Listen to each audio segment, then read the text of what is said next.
हरा रोबोट हमेशा काम खत्म होते ही सबसे पहले बाहर निकल जाता था। एक दिन उसने जमीन पर एक समुद्री सीप छोड़ दी, जिससे पीले रोबोट की जिज्ञासा बढ़ गई। अगली सुबह हरा रोबोट नहीं आया। तभी जब पीला रोबोट चिंता करने ही वाला था, हरा रोबोट जल्दी जल्दी भागता हुआ आया और किसी तरह समय पर अपने वर्क स्टेशन पर पहुंच गया। उसने एक और नीरस दिन शुरू किया, वही हरकतें बार बार दोहराना, वही तस्वीरें छापना। लेकिन अपनी शिफ्ट शुरू होने के सिर्फ 1 मिनट बाद ही उसने घबराकर घड़ी की ओर देखा। उसे हर सेकंड एक युग जैसा लग रहा था। जैसे ही घड़ी में छुट्टी का समय हुआ, उसने तुरंत काम बंद किया और बिना हिचकिचाए बाहर निकल भागा। फिर पीले रोबोट ने देखा कि पीछे गीले पैरों के निशान छूट गए हैं। वह उन निशानों का पीछा करने लगा, यह ठानकर कि वह पता लगाएगा कि हरा रोबोट कहाँ जा रहा है। अचानक उसके सामने एक चमकदार दृश्य खुल गया। हरा रोबोट लहरों पर सर्फिंग कर रहा था, बेहद बेपरवाह और शानदार अंदाज में। उसे लहरों पर सवार देखना एक आजाद पंछी को देखने जैसा था। पीले रोबोट को आखिरकार समझ आ गया, हरा रोबोट हमेशा से आजादी चाहता था। अगले दिन जब बाकी रोबोट रोज की तरह काम के लिए तैयार हो रहे थे, हरा रोबोट बड़ी मुश्किल से अंदर आया।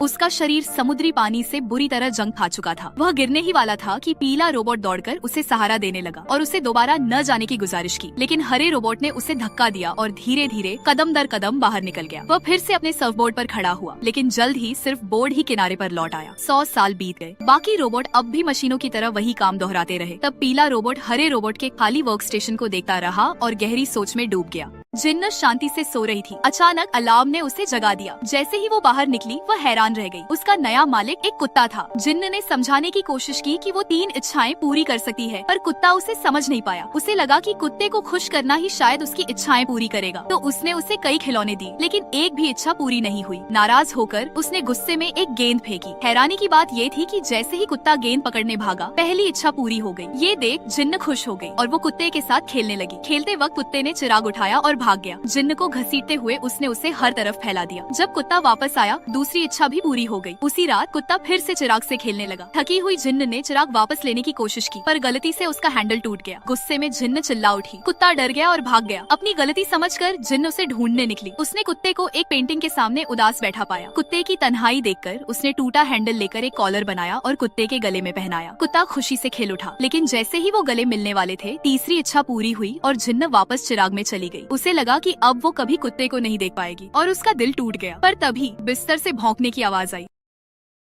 यह कमरा बेहद जादुई था। एक ओर रंग थे तो दूसरी ओर सब कुछ धूसर था। दोनों आदमी साथ में खिड़की तक गए। एक धूसर फायर ट्रक वहाँ से गुजरी, उसमें रंग आ गया, लेकिन आवाज चली गई। अचानक एक मेंढक धूसर खिड़की पर कूदा, लेकिन वो खुद रंगीन था। रंगीन दुनिया वाला आदमी बिस्तर पर लेटा था और सोना चाहता था, जबकि धूसर दुनिया वाला आदमी मेज के पास बैठा ध्यान से पौधे में पानी डाल रहा था। अलार्म घड़ी बजी और तेज रोशनी फूटी। पता चला कि रंगीन दुनिया वाला आदमी कोई आवाज नहीं सुन सकता। उसने अलार्म बंद किया और लिविंग रूम की ओर चला गया। दोनों दुनियाओं के आदमी एक ही कदमों से चल रहे थे। आदमी सोफे पर लेटा किताब पढ़ रहा था, तभी एक मेंढक कूद पड़ा। उसकी टर्राहट से वो चौंक गया। उसने पहले कभी कोई आवाज नहीं सुनी थी। उससे लगा वो भ्रम में है। फिर से टर्राहट सुनाई दी। जब उसने सिर घुमाया, मेंढक सोफे से कूद चुका था। आदमी ने चारों ओर आवाज ढूंढी, लेकिन कुछ नहीं मिला। असल में मेंढक धूसर दुनिया में आ चुका था। इस अजीब जीव को देखकर आदमी ने रुमाल से उसे भगाया। तभी मेंढक जहाँ जहाँ गया वहाँ रंग आ गया। दूसरी ओर रंगीन दुनिया में कॉफी मशीन से आवाज आई। मेंढक वहीं से कूदकर बाहर आया। इस जीव को देखकर आदमी हैरान था। जैसे ही वो मेंढक को छूने वाला था, मेंढक टर्राया। अचानक मेंढक मेज पर कूद गया। उसने गलती से सीरियल का डिब्बा गिरा दिया और दूसर दुनिया में चला गया। अपना कमरा रंगीन होता देख आदमी ने कप उठाया और मेंढक को पकड़ने की कोशिश की। मेंढक मेज पर कूदा और गलती से टीवी चालू हो गया। दूसर दुनिया में पहली बार टीवी में रंग आया। मेंढक को अपनी डायरी के पास आते देख आदमी दौड़कर उसे उठा ले गया। दूसरी तरफ रंगीन दुनिया वाला आदमी बहुत खुश था। उसकी दुनिया में आखिरकार टीवी में आवाज थी। इसी बीच मेंढक भागता रहा। वो बिलियर्ड बॉल पर कूदा और आदमी को और आवाजें सुनाई देने लगी। फिर वो प्रिंटर पर कूदा और ढेर सारे कागज बाहर निकल आए। दूसर दुनिया और रंगीन होती गई, जबकि रंगीन दुनिया और शोरगुल वाली बनती गई। आदमी ने कान ढक लिए। वो इस बदलाव से घबरा गया। वो भागकर कमरे में गया और सिर तकिए के नीचे छुपा लिया। दूसर दुनिया में आदमी अब भी मेंढक के पीछे भाग रहा था। उसकी पूरी दुनिया रंगों से भरने वाली थी। वो बिस्तर पर बैठा अपने प्यारे पौधे को थामे और पूरा कमरा शांत हो गया। मेंढक ने संगीत बजाना शुरू किया। वो सुंदर धुन आदमी को सुकून देने लगी। उसी पल दूसर दुनिया वाला आदमी भी रंगीन हो गया। उसने खुद ही अपने प्यारे पौधे में रंग भर दिया और तभी उनके बीच की दीवार टूट गई।